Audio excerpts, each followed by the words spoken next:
Cody Hinkle with Ritchie Industries. We are out here at our test plot with our OmniMaster 8. We are replacing the green 3/4 inch valve assembly with our new HP valve and float assembly. This is part number 18832 and part number 11514. This is the bracket just in case we do need to replace that. A few tools we have are vice grips and channel locks, and then our thread sealant to make sure that our valve is going to be sealed properly. Here's what the existing 3/4 inch green valve assembly looks like. To get this bracket off, you push the back piece out to break that loose, and then there's a pin in the front that you can slide out and you'll have access to your hose clamp and your bracket. So once you have this broke free, you can remove your float to give you a little bit easier access to remove that valve body.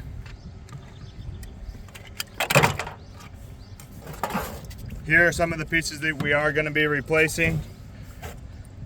Most of the time it's a good idea here to check that valve rubber. There'll be a noticeable indent or even calcium buildup or deposit on there. That's the main part that's going to wear and potentially cause a leak on your valve. Removing the cable heater and this hose clamp will allow us to remove this bracket and then get this green valve off.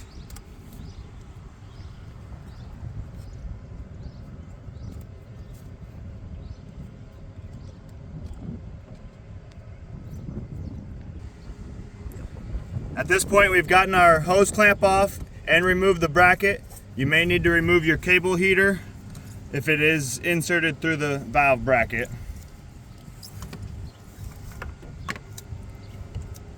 And today we are just going to go ahead and replace both the valve body and that bracket.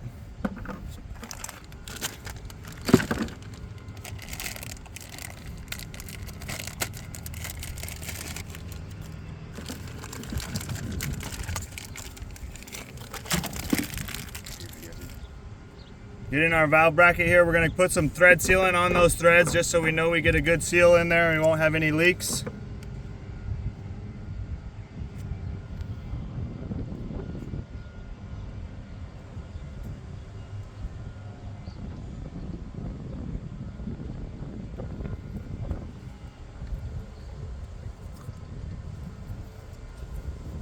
And with this orientation, we are just going to go straight at 180 degrees there.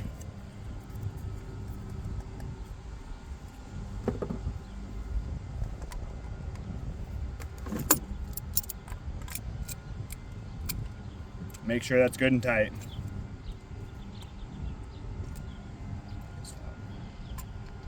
Here's our valve orientation. We're going to go back and put our cable heater back through that bracket and re-guide that cable heater. And then at this time we will also get this installed back onto our supply line and hose clamp tightened.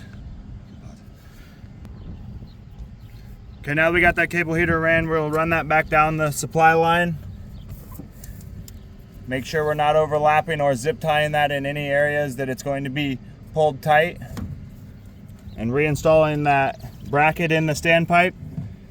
There is a, I don't even know what that's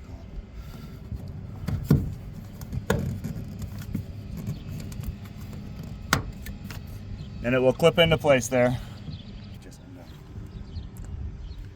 Okay, now we're going to put the arm and the internal parts of this valve together. And we'll get this water back to flowing. Here's that valve rubber we were talking about replacing previously. You'll need that, the internal, and one pin. Make sure that valve rubber is facing up when you go in there.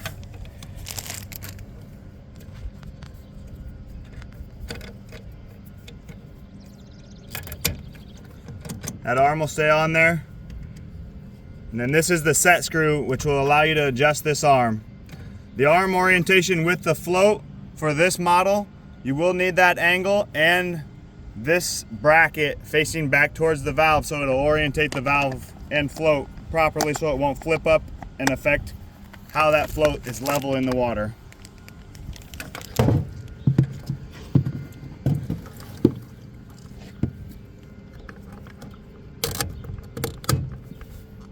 Now we're going to get the water turned back on and we'll get this float adjusted properly.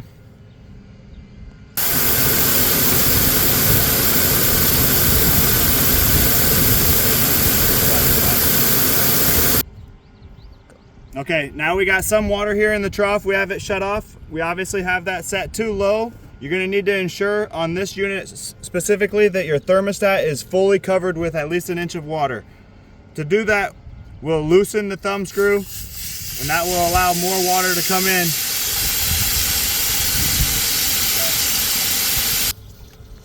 All right, as we're waiting for this to refill, if you are sitting here watching this, it will take a while.